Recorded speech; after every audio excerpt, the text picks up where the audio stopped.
अस्सलामुअलैकुम नाज़रीन, मेरा नाम है वक़ास अहमद। नाज़रीन, गुज़िश्ता चंद रोज़ से पाकिस्तान में एक ख़बर बड़ी गर्दिश कर रही है और वो ख़बर ये है कि पाकिस्तान के एक बड़े सियासी घराने से ताल्लुक़ रखने वाले एक नौजवान सरमायाकार को दुबई में बड़ा माली नुकसान हुआ है। और ये जो नुकसान है ये $100 मिलियन का है, जो कि उस नौजवान ने क्रिप्टो करेंसीज़ की किसी कंपनी में इन्वेस्ट किया हुआ था और वहाँ पर उसका सारा जो सरमाया है वो डूब गया है। जब ये ख़बर मंज़र आम पर आई तो हम हर पाकिस्तानी के लिए वो सियासी ख़ानदान भी मुख्तलिफ था और वो नौजवान भी मुख्तलिफ था।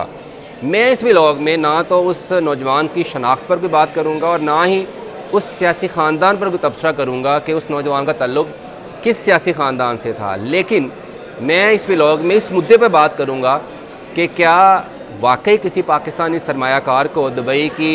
क्रिप्टो ट्रेडिंग कंपनी में इतना बड़ा नुकसान हुआ है $100 मिलियन का, जो कि पाकिस्तानी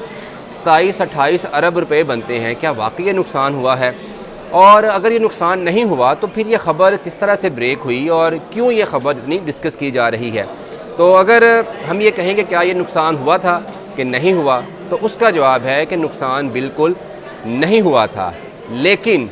कुछ ना कुछ ज़रूर हुआ था और जिसके बाद ये ख़बर जो थी वो पाकिस्तान में ब्रेक हुई थी, ख़बर लीक हुई थी। तो वो हुआ क्या था? बेसिकली वो हुआ ये था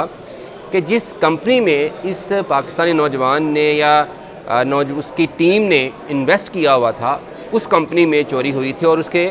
$1.5 बिलियन के, जो कि पाकिस्तानी तकरीबन 4 खरब 25-26 अरब रुपए बनते हैं, वो चोरी कर लिए गए थे। और डेफिनेटली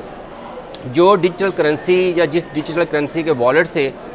वो साइबर अटैक के ज़रिए रकम चुराई गई थी, एसेट्स चुराए गए थे, उसी करेंसी में इस पाकिस्तानी नौजवान ने भी इन्वेस्ट किया हुआ था। तो उसके बाद ये ख़बर बाहर निकल आई कि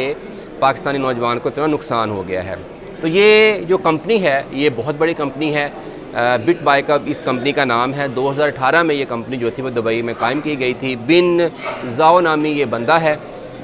बेसिकली ये चाइनीज़ है, लेकिन ये फिर बरतानिया मूव हो गया था और उसने 2018 में ये कंपनी बनाई थी। हुआ कुछ यूँ कि रवां साल फरवरी में इस कंपनी में एक साइबर हमला हुआ इस कंपनी पर, और ये कंपनी क्योंकि मुख्तलिफ डिजिटल करेंसीज जो हैं उसमें डील करती है, तो इथीरियम का जो डिजिटल वॉलेट था उस पर साइबर अटैक हुआ और इथीरियम के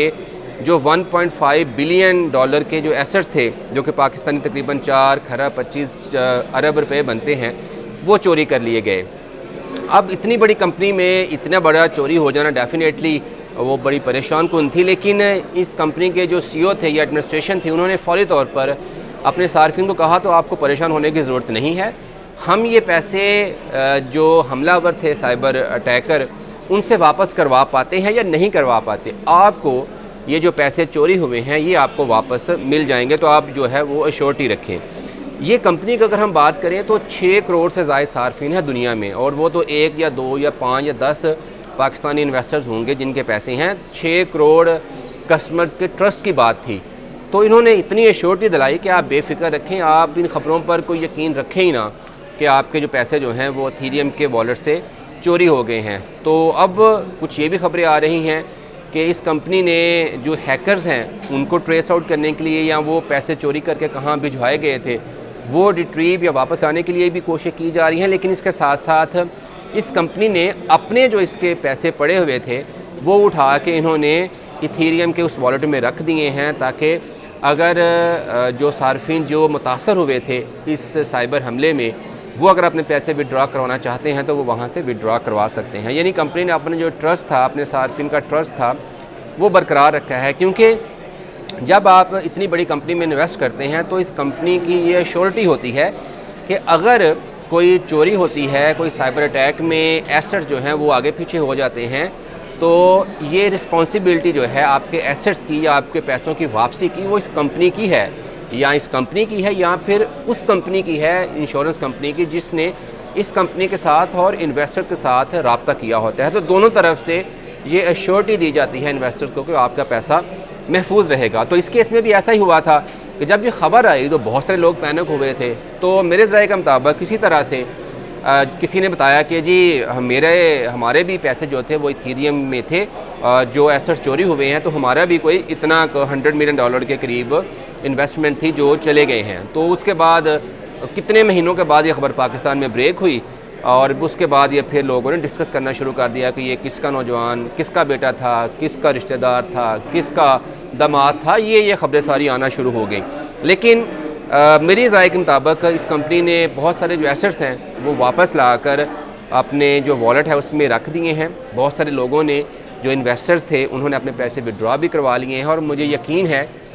कि जो पाकिस्तानी सरमायाकार थे इन्होंने भी तस्दीक कर ली है कि इनके पैसे जो हैं वो वापस आ चुके हैं। अगर पैसे वापस नहीं भी आए तो चंद हफ्तों तक या चंद रोज़ में ये जो पैसे थे 1.5 बिलियन डॉलर जो चोरी हुए थे इस कंपनी के डिजिटल वॉलेट से, वो वापस आ जाएंगे। तो इसलिए